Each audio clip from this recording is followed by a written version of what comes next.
એમ્બ્યુલન્સના ધંધામાં રોકાણના નામે વધુ એક તબીબ જોડે છેતરપિંડી. અગાઉ ₹5.81 કરોડની છેતરપિંડીના કેસમાં ધરપકડ કરાઈ.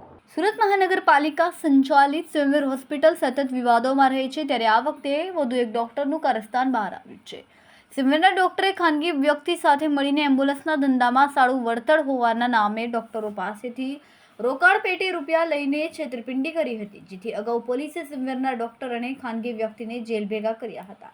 ત્યારે વધુ એક ડોક્ટરે આ બંને વિરુદ્ધ ફરિયાદ આપતા લાજપોર જેલમાંથી બંનેની ધરપકડ કરવામાં આવી છે. ઇકોસેલ દ્વારા લાજપોર જેલમાંથી બંને આરોપીઓનો કબજો મેળવવામાં આવ્યો હતો. ડોક્ટર હેમંત દયા પરમાર અને હાર્દિક પટવાનીની ધરપકડ કરવામાં આવી છે. સુરતના તબીબ નિકુંજ પટેલને ખોટો સર્વિસ ઓર્ડર અને ઈમેલ બતાવીને રોકાણ કરાવ્યું હતું. અલગ અલગ તબીબોને એમ્બ્યુલન્સના ધંધામાં રોકાણ કરવાથી સારું વળતર આપવાની લાલચ આપી હતી. અગાઉ બંને તબીબોની ઇકોસેલ દ્વારા ધરપકડ કરાઈ હતી, જ્યાં વધુ એક તબીબ જોડે થયેલ છેતરપિંડી કેસમાં ધરપકડ કરવામાં આવી છે.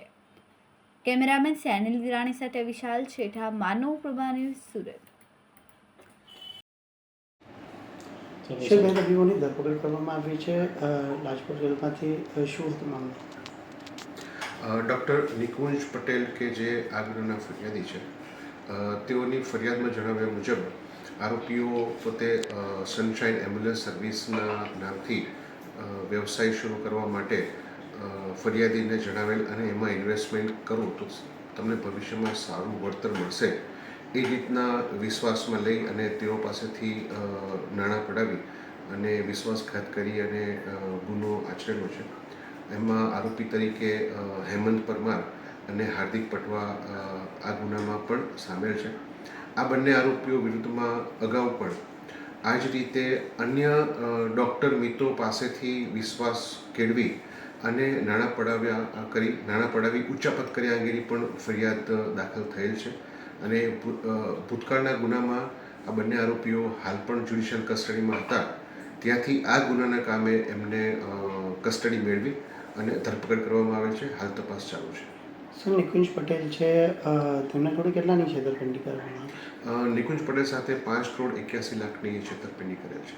આ બંને જે ઝડપાયેલા છે તે તબીબો ક્યાં પ્રેક્ટિસ કરે છે?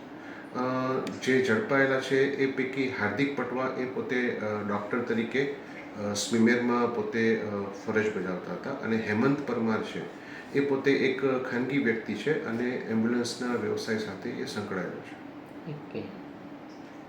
આ વિડિયોની નવી અપડેટ મેળવવા માટે સબસ્ક્રાઇબ કરો માનવ પ્રભા ન્યૂઝ ચેનલને. બેલ આઇકન ક્લિક કરો લેટેસ્ટ વિડિયો સૌથી પહેલા મેળવવા માટે.